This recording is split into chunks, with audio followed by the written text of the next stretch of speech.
Welcome to Sri atrocity channel. அரசர் அக்பர் சில பிரமுகர்களுடன் ஒரு நந்தவனத்தை சுற்றி நடந்து கொண்டிருந்தார்.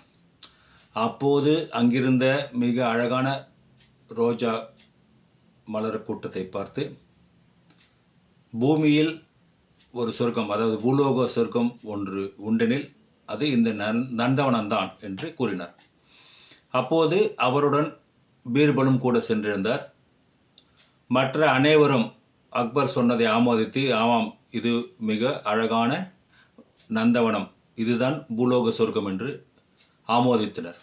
ஆனால் பீர்பல் அமைதியாகவே அவரை பார்த்த அக்பர், தங்களுக்கு என்னுடைய கூட்டில் உடன்பாடு இல்லையா என்று கேட்டதுக்கு பீர்பல், ஆமாம், உடன்பாடு இல்லை.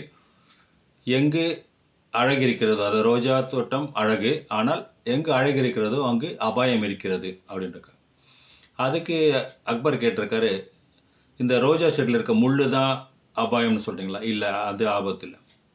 சரி, இந்த ரோஜா தோட்டத்தில் மறைஞ்சிருக்க பாம்புகள் தான் ஆபத்தானவையா அப்படின்னு சொல்கிறீங்களான்னா, இல்லை, அது நம்மளுடைய காலடி ஓசை கேட்ட உடனே போயிடும் எங்கேயாவது. பின்பு அபாயம் என்று எதை சொல்கிறாய் என்று கூறினார். இல்லை சார், எனக்கு இந்த பூலோக சொர்க்கம் என்ற உங்களுடைய கூட்டில் எனக்கு உடன்பாடு இல்லை அப்படின்னு. இந்த விஷயம் அக்பரை மிகவும் சிந்திக்க தூண்டியது. மறுநாள் ராஜ்யசபையில் அவர் என்ன கேட்டார் அப்படின்னா, அனைவரிடமும் ஒரு பொதுவான கேள்வி கேட்கிறேன். நம்மை அபாயம் சூழ்ந்தால், ஆபத்து சூழ்ந்தால், அப்போது நாம் தற்காப்புக்காக பயன்படுத்துவது அதில் சிறந்தது எது அப்படின்னு.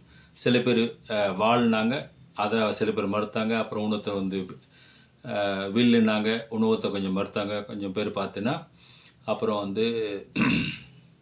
ஈட்டின்னாங்க. கடைசியில் அக்பர் இவருக்கு பீர்பல்களை கேட்கும்போது, தற்காப்புல சிறந்தது மனிதனுடைய சமயோஜித புத்தி அப்படின்னா.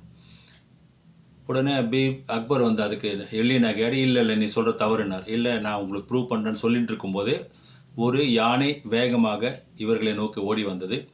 அது ஓடி வரும் வேகத்தை பார்த்தால் இவர்களை மிதித்து விடும் போல் இருந்தது.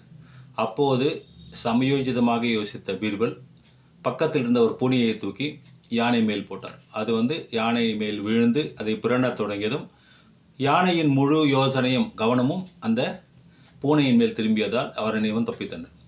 அந்த சமயோஜித புத்தியை அக்பர் பீர்பலை பார்த்து பாராட்டினார். உங்களுக்கு இந்த வீடியோ பிடிச்சிருக்குன்னு நினைக்கிறேன். பிடிச்சிருந்தா லைக் பண்ணுங்கள், கமெண்ட் பண்ணுங்கள், மறக்காமல் இந்த சேனலை சப்ஸ்கிரைப்